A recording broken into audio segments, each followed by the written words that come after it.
Hello everyone, welcome to Vignan Junior College, Shankarapuram, Kadapa. In this video, I am going to discuss about economics, 2 marks important questions for intermediate first year. Let's start the question. First question is liquidity. What is meant by liquidity? Then answer is conversion of assets into cash is known as liquidity. Assets are of two types, fixed assets and current assets. But in this liquidity, most of the cases we can take current assets because current assets are very easier to convert into cash. Examples of some of the current assets are shares, debentures, bonds, etc. See, next point, money has greater liquidity. Third point, bonds, shares, etc. has lesser liquidity because we cannot treat them as money. They are current assets. So, they has lesser liquidity. Fourth point, liquidity is applicable to both fixed and current assets. Next point, liquidity plays an important role, means vital role in financial market. Once again, what is liquidity?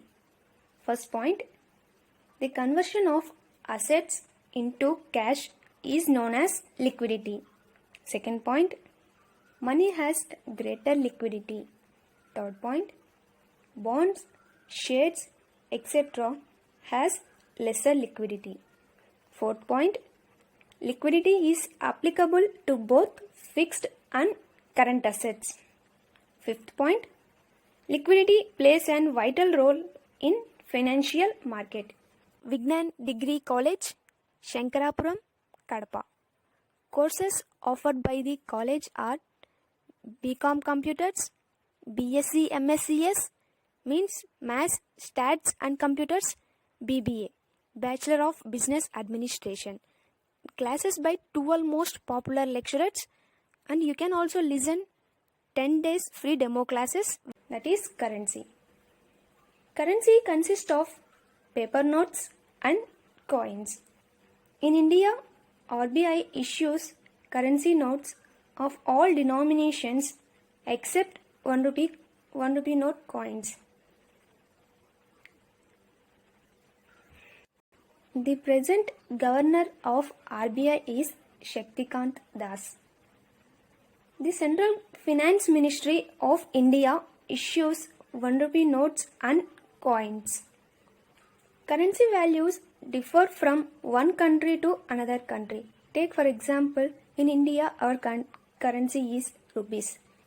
In the same way, in America it is dollars, and in France it's euros. It differ from one country to another country. Next point is currency value indicate the growth of an economy. Once again, currency. First point, currency consists of paper notes and coins. Second point, in India, RBI issues currency notes of all denominations except 1 rupee notes. Third point, the Central Finance Ministry of India issues 1 rupee notes and coins. Fourth point, currency value differs from one country to another country. Fifth point, currency value indicates the growth of an economy. Next question, if you like our videos, please subscribe to our Vignan Junior College YouTube channel. Per capita income. Per capita income means the average income of a person in a country during a year is called per capita income. It is obtained by dividing national income by total population. There is an inverse relation between, inverse means negative relation between population and national income, because if population increases, national income decreases. If there is more population, then there will be less income. And if population decreases, national income will increases. If there is less population, the income will be more. The formula for national income is per capita income is equals to national income by total population. And here the state in India with higher per capita income is Goa. It is according to the recent survey. And the state with lower per capita income is Bihar. And our AP is in 18th place in regarding per capita income. Vignan Degree College, Shankarapuram, Kadapa. Courses offered by the college are BCom Computers, BSc MScs, means Maths, Stats and Computers, BBA, Bachelor of Business Administration. Classes by 12 most popular lecturers, and you can also listen 10 days free demo classes. That is full employment. Full employment is the concept which was developed by J.M. Keynes. Full employment is a situation in which all those who are willing to work at the existing wage rate are engaged in work. Full employment implies the absence of unemployment. If there is a full employment, then there is no need for unemployment. We have to know what is meant by unemployment.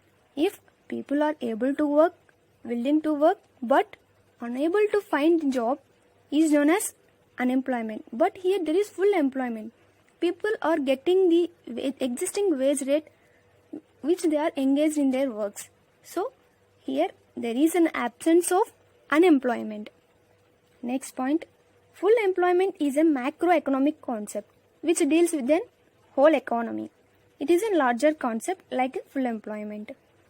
Next point, full employment is a long run process. It is not a short run process. So full employment is a long run process. Once again, what is full employment?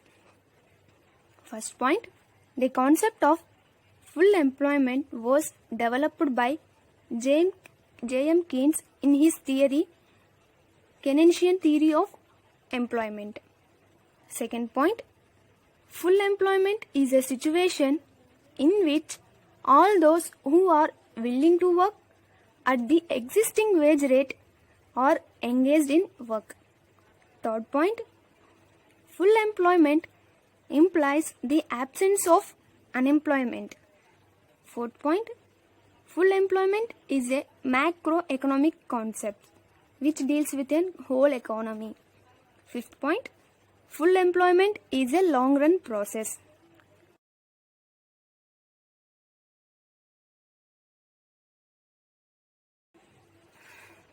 Near money. Near money means the liquid assets were treated as near money. As we already discussed in first question, liquid assets means current assets, fixed assets which we convert into cash. It is known as liquidity. But here liquid assets were treated as near money. Like shares, debentures, bonds, etc. we will treat them as liquid assets. Here second point is, it was not accepted as money, as it is in the form of shares, debentures and bonds, so we cannot accept them as money. But they can easily converted into money within a short period, so we call them as liquid assets. For example, bonds, shares, deposits, debentures, etc. Once again, what is meant by near money? First point, the liquid assets were treated as near money. Second point, it was not accepted as money.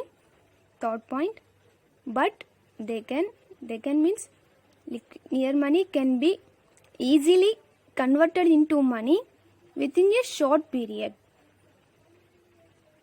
Example, bonds, shares, deposits, etc. Thank you.